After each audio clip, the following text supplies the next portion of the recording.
What is going on, everyone? Welcome back to my channel. Now, when we last left off, England had just executed their queen and the country was in the midst of a civil war between the forces of the recently proclaimed Commonwealth of England and those of the Scottish merchants who were still loyal to the House of Stuart. In this video, we are going to find out what happens next. How does England go from civil war to becoming a global superpower? Well, let's get into it. So just to quickly recap, England's former Queen Elizabeth I died in 1603 without having any children.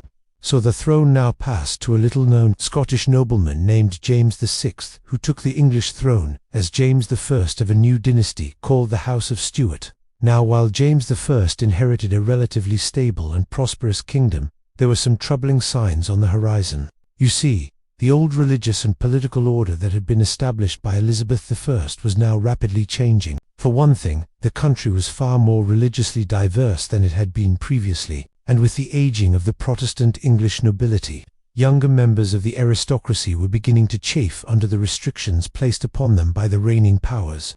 To make matters worse, England's economy was undergoing something of a revolution with the emergence of a powerful merchant class who sought more influence in government. The result was an unstable mix of religious tensions, economic uncertainty, and growing calls for political reform. And so it should be no surprise then that James I would have a fairly difficult time navigating these choppy waters, especially given his own limitations as a monarch. Now, don't get me wrong, James wasn't necessarily a bad or malicious ruler. He was well educated and had some pretty progressive ideas for the time period. But he was also stubborn and inflexible, which often got him into trouble. For example, James was a strong believer in the divine right of kings, which basically means that God gave him the power to rule, and that no one, not even Parliament, could tell him what to do. Of course, this attitude did not sit well with the English Parliament, which was dominated by wealthy merchants and landowners who felt that they had been largely ignored by the king. Feeling increasingly marginalized, many members of Parliament began to agitate for greater control over the government. Unfortunately for James, this struggle for power would only intensify over the next few decades, setting the stage for a full-blown constitutional crisis. James I died in 1625 and was succeeded by his son, Charles I. Charles came to power at a time when the conflict between the monarchy and Parliament was at an all-time high. You see, Charles was even more committed to the divine right of kings than his father had been, which unsurprisingly enraged the English Parliament. Charles's heavy-handed rule and his insistence on taxing his subjects without consulting Parliament led to a series of revolts, each of which only made Charles more determined to assert his authority. Unfortunately for him, though, the people of England were none too keen on being ruled by an absolute monarch, and so the stage was set for a showdown between the two sides.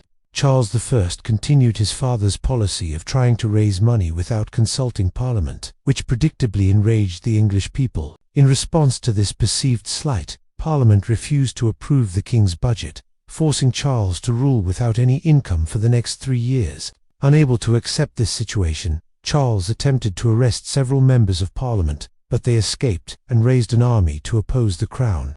And so began the first of the Anglo-Scottish Wars, which lasted until 1628 and resulted in a stalemate.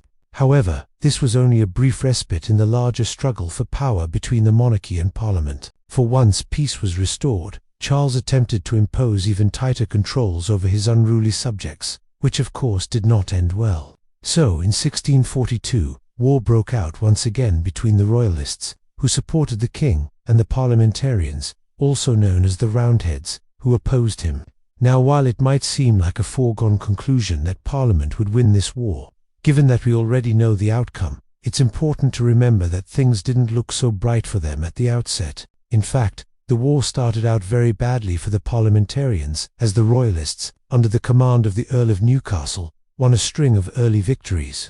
However, as time wore on, the tide of the war would turn and the Parliamentarians would eventually emerge victorious. One of the main reasons for this turnaround was the appearance of a brilliant military leader on the Parliamentarian side named Oliver Cromwell. Now, Cromwell was a member of Parliament and a landowner from eastern England, and though he wasn't particularly wealthy, he was well educated and fiercely independent.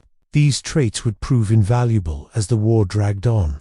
In 1645, Cromwell would lead the parliamentarian army to victory at the Battle of Naseby, which effectively ended any hope of a royalist victory.